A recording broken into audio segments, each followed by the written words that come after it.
महाराज की जय। सदा स्मरणीय अनंत श्री भूषित महाराज के श्री सदगुरु महाराज के पावन श्री चरणों में बारंबार प्रणाम। मंच पर विराजमान पूज्य स्वामी श्री नारायण जी महाराज के चरणों में बारंबार प्रणाम। परम श्रद्धेय बाबा पूज्य साधक वृंद, सत्संग में पधारे हुए गुरुजन, सत्संग प्रेमी सज्जन वृंद, आदरणीय माताओं का भक्तिमती गण, सबके चरणों में प्रणाम। आज पंचम दिवस ज्ञान साधना शिविर का और द्वितीय पाली के सत्संग में हम लोग जल तत्व से एकत्र हुए। अभी हम लोग रामचरितमानस शास्त्री के द्वितीय सोपान अयोध्या राम से पाठ श्रवण कर रहे थे, कर्म फल के विषय में। यहाँ पर भगवान श्री राम, माता सीता और लक्ष्मण जी वो निषाद जी के यहाँ पहुँचते हैं तो वो निषाद बड़े खुश होते हैं कि हमारे यहाँ प्रभु श्री राम आए। तो वे एक वृक्ष के नीचे पत्तों की सैया पर सोए, क्योंकि वे किसी नगर में नहीं जा पाते, क्योंकि उन्हें तो वनवास हुआ था। ये तो पूरा जिद किए मेरे कुटिया में चला जाए, वो निषाद जी भी नहीं गए।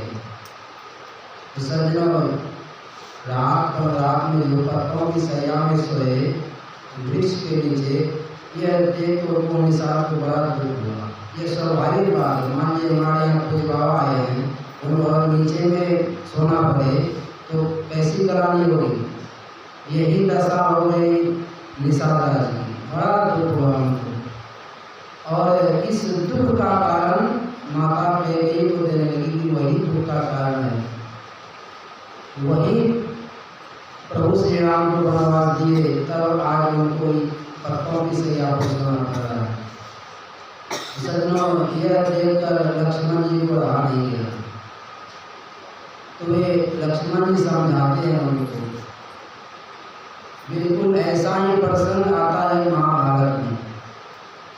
जब युद्ध समाप्त हो चुका था तो युधिष्ठिर जी के मन में बड़ी ग्लानि होती थी, बड़ी दुख होती थी कि मेरे ही कारण इतना बड़ा नरसंहार हुआ।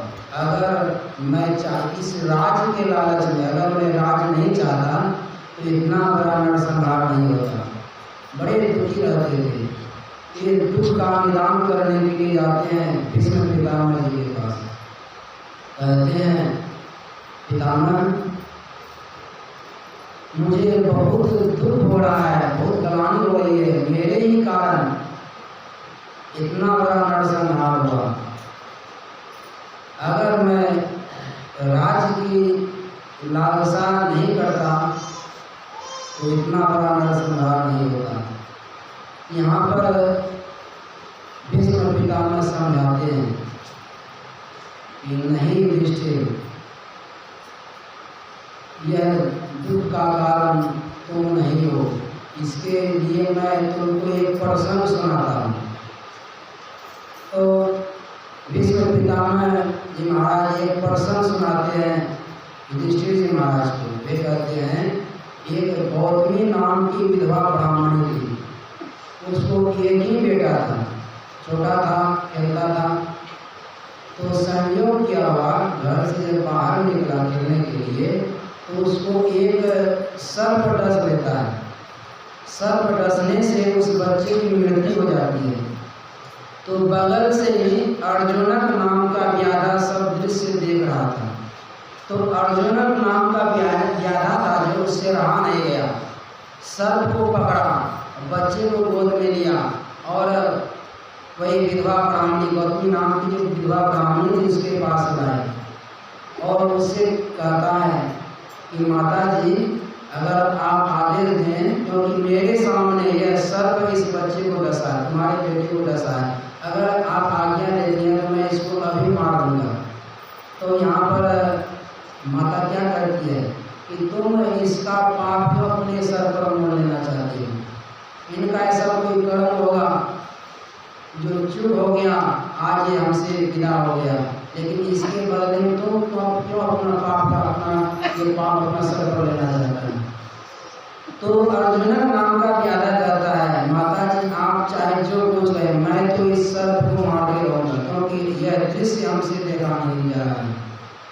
तब वहीं पर सर्प मनुष्य की भाषा में कहता है, सर्प मनुष्य की भाषा में बोलता है कि हे व्याधा, मैं अपने मन से इस शिशु को नहीं डसा हूँ, मुझे मृत्यु देव प्रेरित किए हैं, मैं मृत्यु देव की प्रेरणा से इस बालक को मैं डसा हूँ। तो वहीं पर मृत्यु देव प्रकट हो जाते हैं। मृत्यु देव जब प्रकट होते हैं तब कहते हैं मैं भी अपने मन से इसको आदेश नहीं दिया हूँ, मुझे भी धर्मराज आदेश दिए हैं। सर्प को डसने के लिए कहने के दौर सर्प डसा है, तो वहीं पर धर्मराज प्रकट हो जाते हैं। धर्मराज कहते हैं देखो इसमें कोई किसी का कारण नहीं है। तो यहाँ पर धर्मराज कहते हैं नाम न मृत्यु न सर्पो न तथा भगवान न चायम ब्राह्मणी वृद्धा शिशु एवात्र कारण। धर्मराज यहाँ पर क्या कहते हैं, नाहम न मृत्यु, यह बच्चे का जो मौत हुआ है न तो मैं इस मौत का कारण हूँ और न मृत्यु इस मौत का कारण है। नाहम न मृत्यु न सर्पो न तथा भगवान, और न व्याधा ये मृत्यु का कारण है। न चायम ब्राह्मणी वृद्धा, और न ही यह विधवा ब्राह्मणी से मृत्यु का कारण है, और न सर्प ये मृत्यु का कारण है। तो कारण कौन है, शिशु एवात्र कारण। एकमात्र मौत का कारण वही शिशु है। उनका ऐसा कर्म बन गया था जो कि उनको आज बाल्यावस्था में संसार से जाना था। तो सज्जनों, सब हम जो अभी दुख या सुख भोग रहे हैं अपने कर्मों के बदौलत। इसी को रामचरितमानस उत्तरकांड में भगवान श्री राम को अपनी प्रजा को उपदेश देते हुए कहने की बात किए, यह शरीर क्या है, साधन धाम मोक्ष कर द्वारा पाए न जय पर लोक समाज। यह मनुष्य का शरीर क्या है, साधनों का घर है। यह मनुष्य शरीर के अंदर सभी साधन और इसमें मोक्ष का दरवाजा लगा हुआ, इसमें मोक्ष का द्वार है। अगर ऐसी सुव्यवस्थित मनुष्य शरीर को पाकर साधन नहीं किया, मोक्ष का जो द्वार है उसका पता नहीं लगाया, तो वह क्या होगा आगे चलकर, सो परत्र दुख पावई सिर धोनी धोनी पछताए, काल ही कर्म ही ईश्वर ही मिथ्या दोष लगाए। वह परलोक में दुख पाता है, किसके कारण, अपनी गलती के कारण। हमें परमात्मा ने मनुष्य शरीर दिया, ये ऐसा मनुष्य शरीर दिया, इसमें सभी साधन मौजूद है और इसमें मोक्ष में जाने की सीढ़ी है या मोक्ष में जाने का द्वार है इसमें।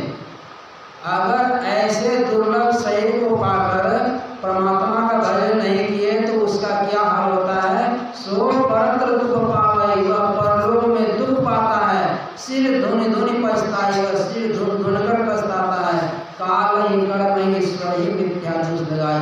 वह काल को, हमारे पास तो समय नहीं था, हम कैसे जाते सत्संग में, वो झूठा ही समय को, काल का अर्थ होता है समय, समय को झूठी दोष लगाता। काल ही कर्म ही अपने कर्म को दोषी ठहराता है, मेरे कर्म में तो लिखा ही नहीं था, अरे जाएंगे तब तो कुछ होगा, जाएंगे नहीं तो कैसे होगा। इसलिए या कर्म को दोष देते, हमारे कर्म में लिखा ही नहीं है कि हम सत्संग में जाएं। काल ही कर्म है, ईश्वर को दोष दिखाते, विधाता ने तो हमारे लिए कुछ नहीं किया, विधाता हमारे प्रतिकूल हो गए, विधाता तो विपरीत हो गए, हमारे तो विधाता सुनते ही नहीं है। काल ही कर्म है, ईश्वर ही मिथ्या दोष लगाए। हम झूठे ही अपने कर्म को दोष दे रहे हैं, समय को दोष दे रहे हैं और ईश्वर को दोष दे रहे हैं, सब किया हुआ अपना ही। इसलिए लक्ष्मण जी कहते हैं, काहुन को सुख दुख कर दाता, निज कृत कर्म भोग सुनाता। हे भाई सुनो, कोई किसी को सुख दुख का देने वाला नहीं है, सबको अपने ही कर्मों का फल भोगना होगा। इसलिए सज्जनों, जब सब हमको ही करना है तो हमें सचेत हो जाना चाहिए, हमें कैसा कर्म करना चाहिए। तो कैसा कर्म करना चाहिए, इसी को संत कबीर साहब ने बड़ा अच्छा कहा, सुकिरत कर ले नाम सुमर ले, को जाने कल की जगत में खबर नहीं पड़ती। सत्कर्म करें, केवल सत्कर्म करके नहीं रह जाएं। अगर केवल सत्कर्म करेंगे तो ज्यादा से ज्यादा स्वर्ग मिलेगा, ज्यादा से ज्यादा आप स्वर्ग जा सकते हैं। वहां से फिर आपको गिरना पड़ेगा, स्वर्ग और स्वर्ग पांच दुख आए, अंत में दुख भोगना पड़ेगा। उसके सत्कर्म के साथ क्या करना होगा? नाम सुमर ले, सुकिरत कर ले, नाम सुमर ले, परमात्मा का भजन कर ले, तभी कल्याण होगा। वो जाने कल की जगत में खबर नहीं पड़ती, संसार में कब किसकी मृत्यु हो जाएगी इसका कोई ठिकाना नहीं। इसीलिए संत कबीर साहब एक और जगह कहते हैं, निधरक बैठा नाम बिनु चेतिन करे पुकार, यह तन जल का बुदबुदा बिनसत नाही बार। यह तन कैसा है? जल का बुदबुदा के समान है। जल का जो फोका होता है, बुदबुदा होता है, कितना देर तक ठहरता है? जैसे बुदबुदा उत्पन्न हुआ तुरंत फट गया, यानी इसका कोई गारंटी नहीं कब इसकी मृत्यु हो जाएगी। तो कितनी कैसी इसकी स्थिति है? इसी को गुरु नानक साहब ने बड़ा अच्छा कहा, न बालक न यौवने न हृदय कछुअंध, वह अवसर न जानी जब आए पड़े जम फंद। कब जम का फंदा आ जाएगा इसका कोई ठिकाना नहीं। हम लोग देखते हैं अपनी नजर से, आंख से, कोई बच्चा गर्भ में ही मर जाता है, कोई जन्म लेने के बाद मरता है, कोई किशोरावस्था में मर जाता है, कोई जवानी में मरता है और अंत में बुढ़ापा में तो मरना ही है। अगर ऐसी अवस्था देखकर नहीं चेते तो कब चेतेंगे? इसीलिए सज्जनों हमेशा याद रखना चाहिए, हम सदा नहीं रहेंगे। इसीलिए सुकिरत कर ले, नाम सुमर ले, सत्कर्म करते हुए परमात्मा का भजन करें, इसी में मनुष्य के साथ रखता है। मैं विशेष नहीं कहना चाहूँगा, हमारे पीछे पूज्य बाबा हैं, उनसे विशेष रूप से वृहद ढंग से सुनेंगे। तो मैं पूज्य बाबा से प्रार्थना करना चाहूँगा, हम आए भक्तों को प्रवचन की उसके द्वारा अमृत में वचन सुनाने की बात करेंगे। श्री सद्गुरु महाराज की जय।